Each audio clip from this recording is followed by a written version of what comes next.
and 3 output nodes, gateways.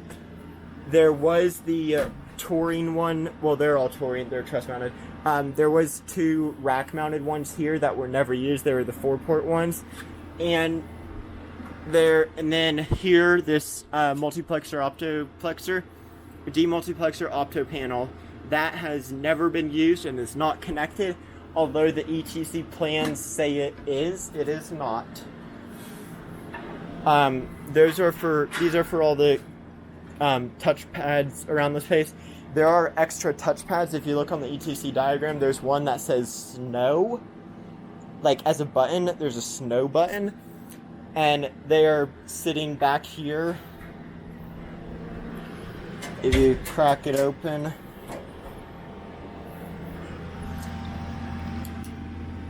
they are sitting back there. Just extra ETC net ports for around the space and that. So yeah. All of our racks have UPSs except the brand new AV rack that they installed. Here we just came out of the dimmer room. Here we have cam lock connections. We have 2 of them. I don't know the amp rating for them. What are they? 100 amps.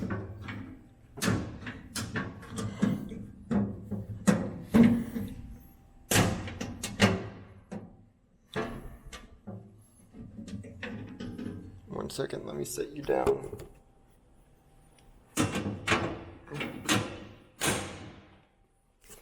Sorry about that. Over here, we have a small electrical panel. This is B2.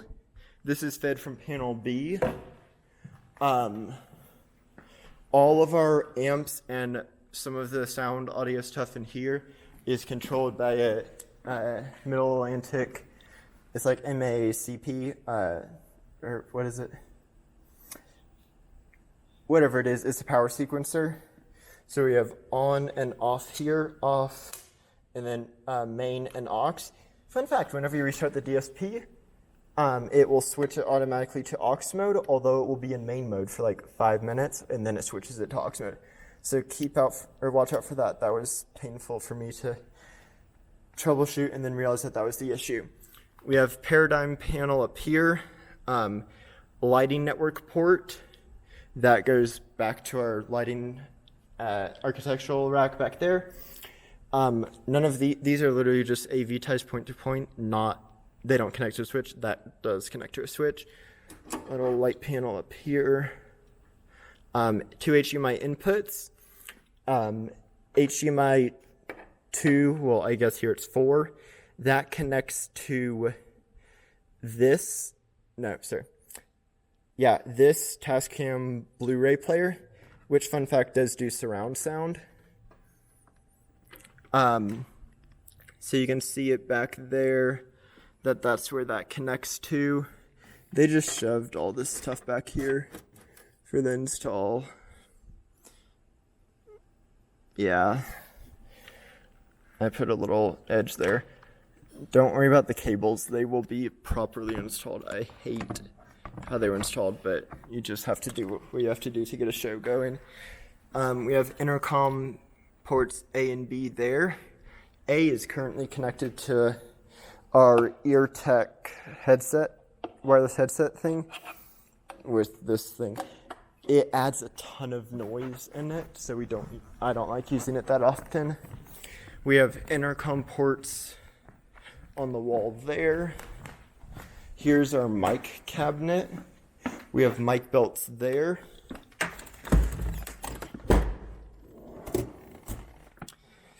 We're currently using the handhelds, that's why there's orange tape on them that changes our numbers. How we do numbering is on the rack.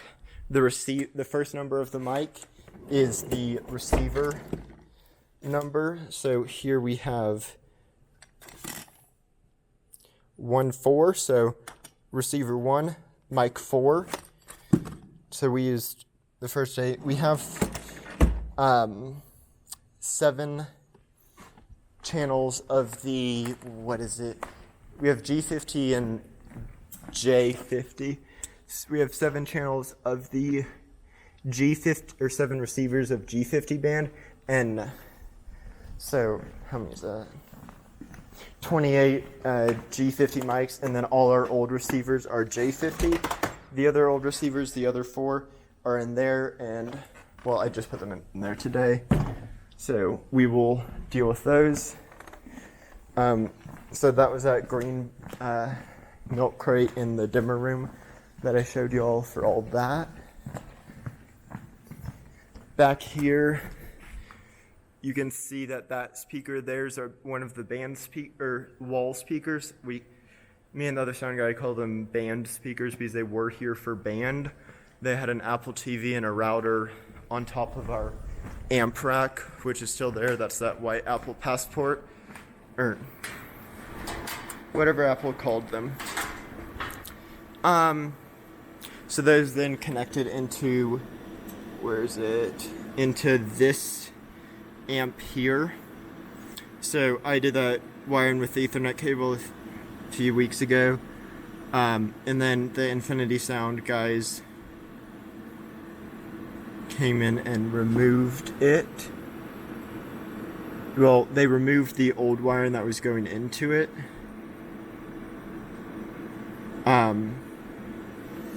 So we have all of our amps. Fun fact, that very bottom amp doesn't turn off. I don't know why.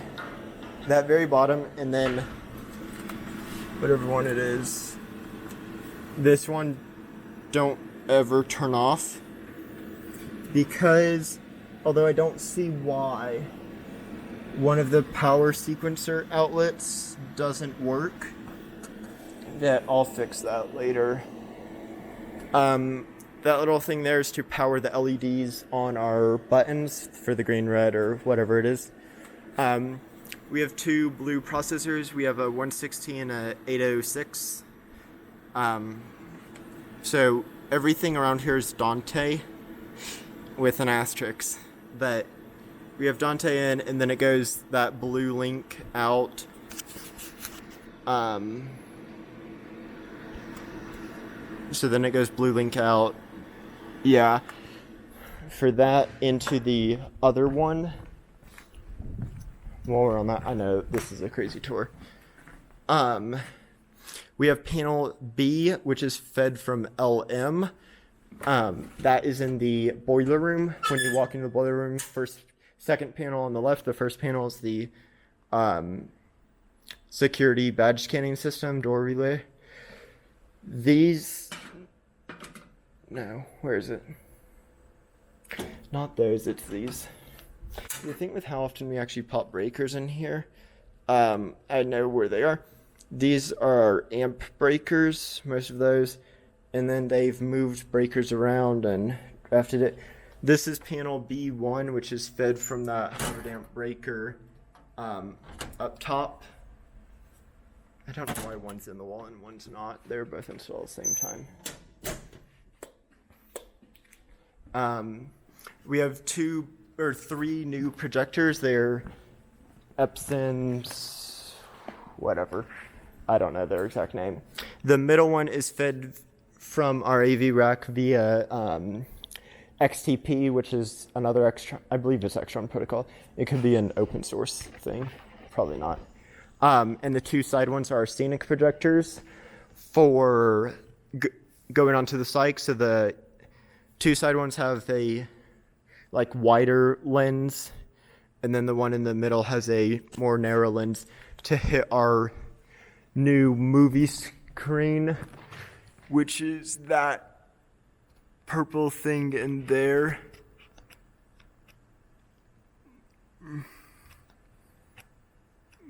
Sorry about that there. Trying to fix.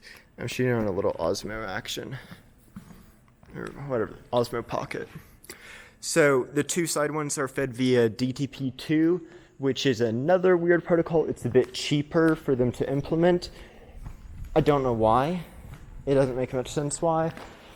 It seems like it would be more expensive because DTP2 has the ability to do power through, it can supply power, basically PoE, except you don't want to put any of those protocols into a network switch.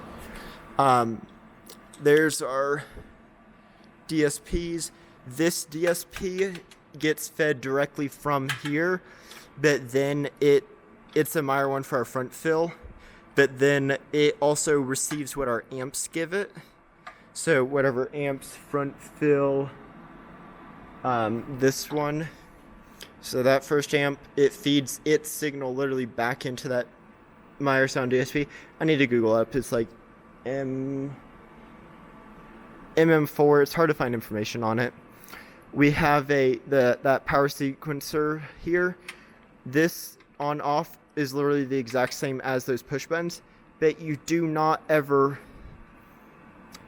not trying to call out Morton, but when he was turning on the sound system at the stadium, he would flip that red switch on and then flip that on, and then when he turned it off, he would press that off before letting it actually go off and then flip that off. You don't need to actually flip that off. Nothing is powered from this. It's purely just relays, although some models do. So it takes 36 seconds for all the amps to turn on. We literally have a UPS in our amp rack, which only powers the DSPs. That's that little HDMI to, this one's actually like $300 HDMI to 3.5 millimeter surround sound. That was from the Apple TV, which they were using. Oh, see, they left the cable up there. Nice. That was from the Apple TV so it went HDMI in to then get that surround sound out, except it only used one of them. It was like left and right to then feed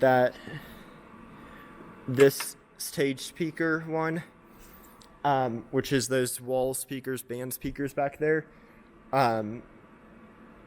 So we took that out. They don't use it anymore. Those blue Ethernet cables coming down from up top, that was from the Rio. It was a Rio 32 or 3624. So 3624. It was in that little Rio rack there. They removed the conduit from it. I propped it open for now. That channel there, just so I have easy access. That needs to get tucked back in. That was the installers. So there's two Ethernet cables. One's sort of caught up there. I don't need it right now.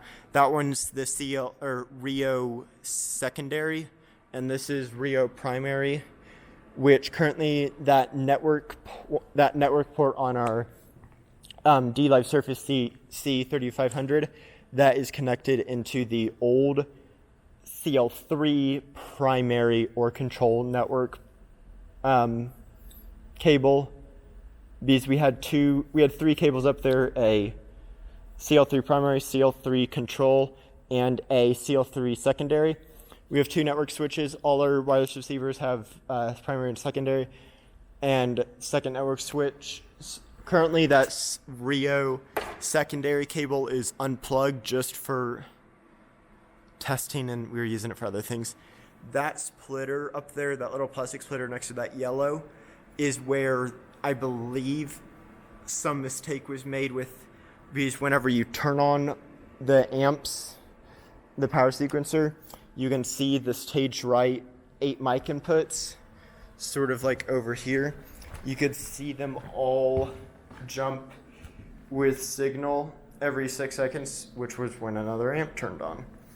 This is an HDMI input, XTP, and it goes all the way over into our AV rack. Now we're finally in the AV rack.